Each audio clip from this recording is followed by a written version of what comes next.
We are moving into our portion of Torah study this morning. If you'd like to sing along with me on 398. But before we do that, I did want to speak a little bit about anti-Semitism and some healing that's going on in the world around the issue. Nick Cannon, a comedian and a rapper and a talk show host, made some terrible remarks, as did Deshaun Jackson, who's an NFL player.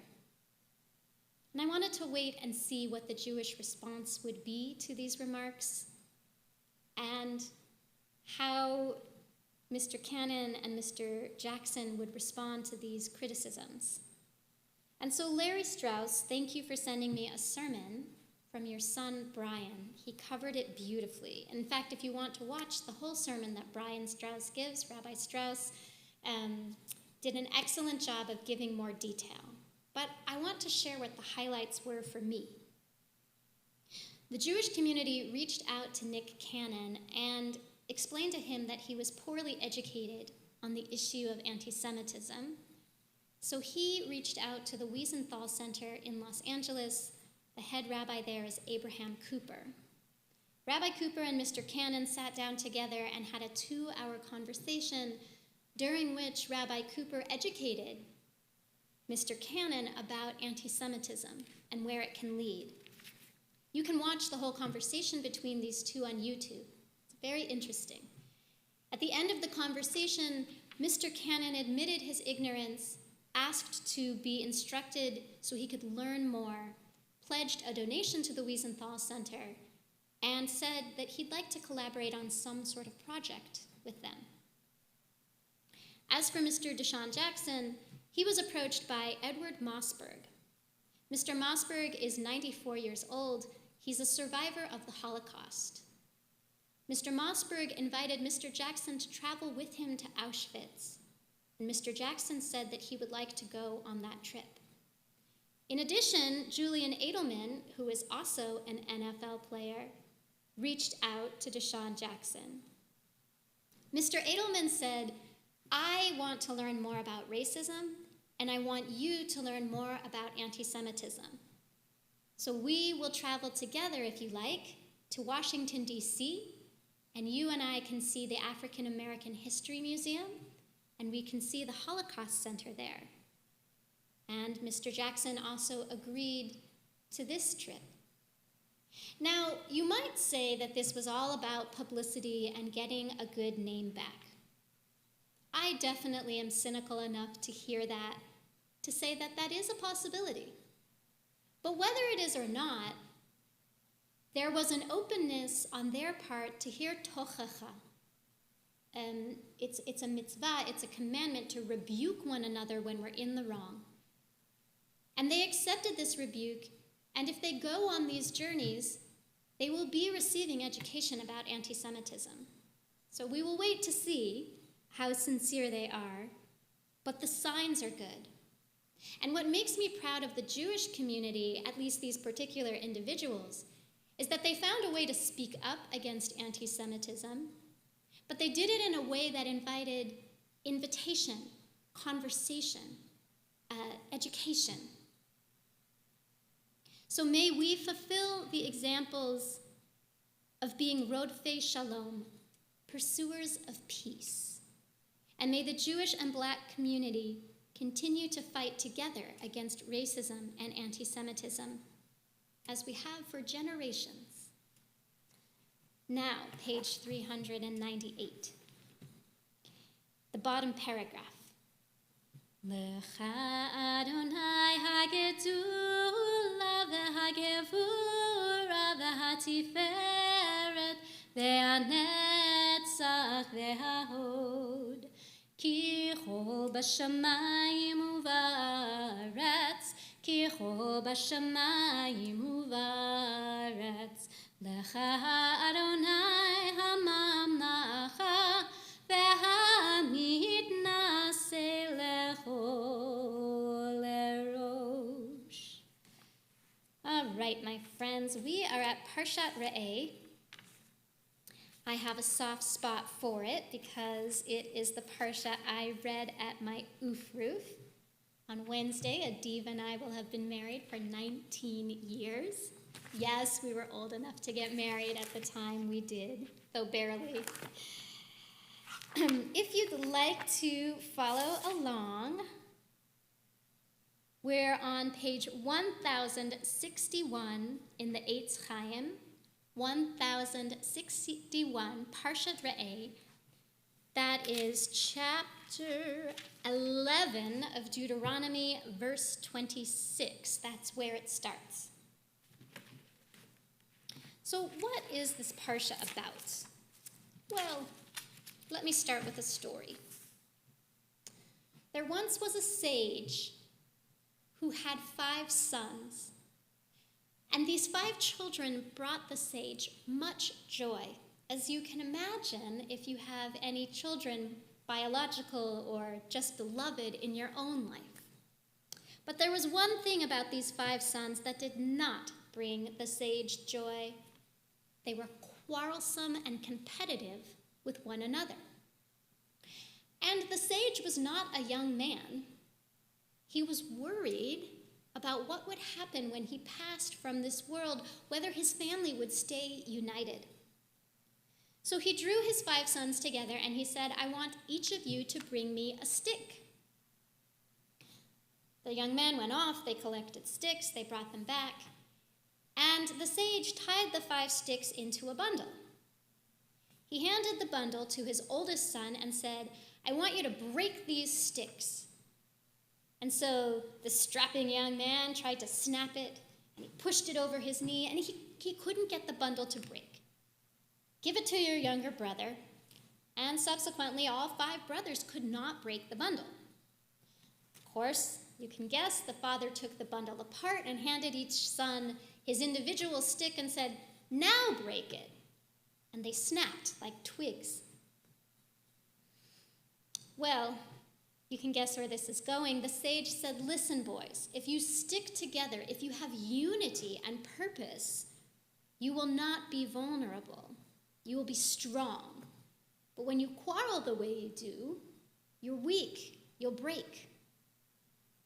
And so, of course, because this is a parable, the sons stopped quarreling and lived in harmony and strength together.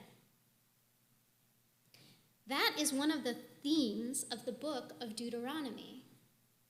It's about the transition from dispersal to unity.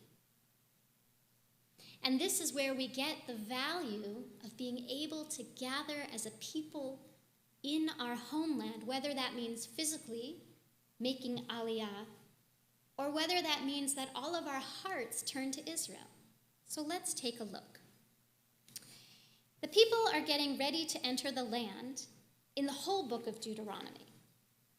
And the first verse that I'd like to read to you is chapter 12, verse 2. You see, the Promised Land is not just about arriving geographically, it's also about arriving at a stage of peoplehood, solidifying their identity as a nation, because they're no longer someone else's slave, having to follow orders and customs of Egypt, and they're no longer nomads in the desert searching for a homeland. Now they're coming home, and that is where the work of nationhood truly begins. Because you can't be at home if you're imitating the customs of your neighbors, which they called idol worship. And you can't be at home if you're living in the past, trying to establish religious practices in the land which are the same as you used when you wandered in the desert with a tabernacle. You have to be at home by establishing a house for God. So in chapter 12, verses 2 and 3, we start to see that. Araber te'abdun el kol hamekomot asher avdu sham hagoyim asher atem yorshimotam et Elohehem al heharim haramim ve'al hagavaot ve'tachat kol eitz ra'anan ve'nitatztem et mizbechotam, v'shibartem et matzevotam, ba'ashreihem tisrefun ba'ish, uv'silei Eloheihem tegadeun, v'ibadtem et shamam min hamakom hahu.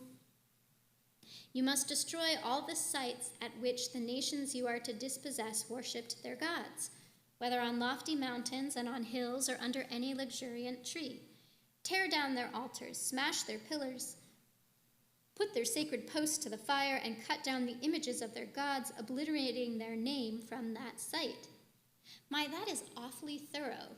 It's kind of reminded me of like the Israelites being Wile E. Coyote and all these sites being the Roadrunner. It's gotta be smashed. No, really, really smashed. It's like a commercial for Acme products, but I digress. It's a very thorough description of destroying idol worship. So let's say that we don't read it as idol worship, but rather looking to other nations to see what they do in order to form our own identity. In entering the Promised Land, we're saying we are ready to establish our own customs. And it's only by destroying idols that Bnei Israel will be able to establish their own authentic way of connecting to God. They can't be tempted by the convenience of falling into someone else's holy sites. If Israel is to form its own identity, they have to forsake imitating others. Now, we've already heard in earlier chapters in the book of Deuteronomy that idol worship will have to be taken out of the land. So why this excruciating detail, this very thorough passage? The Amak Davar points out that this transition of being able to let go of someone else's customs and be ready to formulate your own is a gradual process. And so he says that is why it's repeated several times throughout the book of Deuteronomy to teach the people that initially it will be difficult to let go of someone else's customs to adopt their own. Not only will the formation of Bnei Israel's identity involve rejecting foreign nation practices, but it will involve rejecting their own ancient practices that they needed in the wilderness, but now in the new land, they're going to need something else. So let's look at chapter 12, verses 8 and 9. Chapter 12, verses 8 and 9, page 1064 in the Eitz Chaim. No tasun kechol asher anachnu osim po hayom ish kol yashav einav ki lo vatem ad ata el hamenucha vel hanachala asher Adonai Elohecha noten lach. You shall not act at all as we now act here, every man as he pleases, because you have not yet come to the allotted haven that the Lord your God is giving you. The wilderness was all about flexibility. The people could make sacrifices wherever they made camp because the tabernacle traveled with them. Part of becoming a single nation with a unified identity will be the transition from having easy access, relatively, to one another in a small, relatively, camp, versus being spread out throughout the land into their tribal territories. Now, if they want to gather, it's going to take time, money, and effort. In order to be a people, once they're geographically spread out in the new land, instead of together in the camp, they're going to have a lot of intention to get together.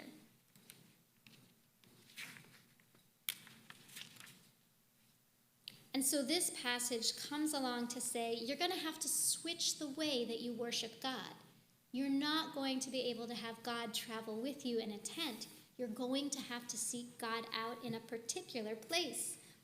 So let's look at chapter 12, verse 14 on page 1065. Ki im b'makom asher yivchar Adonai be'achad shvatecha sham talei olotecha ושם תעשה כל אשר אנוכי מצווך. But only in the place that the Lord will choose in one of your tribal territories. There you shall sacrifice your burnt offerings, and there you shall observe all that I enjoin upon you. Place is the key phrase here, and I'd like to read you the words of Rabbi Avital Hochstein. She says, the land of Canaan is a place for Israel, and in it there is a place for God. These verses teach that in the face of the possibility of somewhere that the land of Canaan represents, the rejected alternative is not nowhere, but dispersal, that is everywhere. The land represents an invitation for Israel, for human beings, and for the connection between humans and God. An invitation to ingathering rather than to dispersal. An invitation to being joined rather than shattered. Let me unpack that a bit. She compares the words somewhere, everywhere, and nowhere.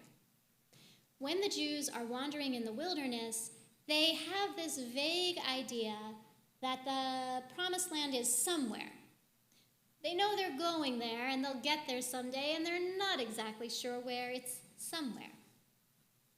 And she says we might think the opposite of somewhere is nowhere, but actually, she says, in Judaism, the opposite of somewhere is everywhere. That everywhere involves following the customs of our neighbors, or adhering very strictly to the way we used to do things. Those are the everywheres. And what she says is the theme of this chapter, we need to get to the somewhere, where we're all connected and unified. She said that somewhere is the place where we establish a relationship with God. It's an invitation to ingathering rather than dispersal, an invitation to being joined rather than shattered. So we started with the folktale of the 5 sons discovering their strength in unity. And then we followed that theme through our reading of the Parsha this morning. And while Deuteronomy is an ancient book, I think the message of unity, finding somewhere we can be together, has never been more relevant.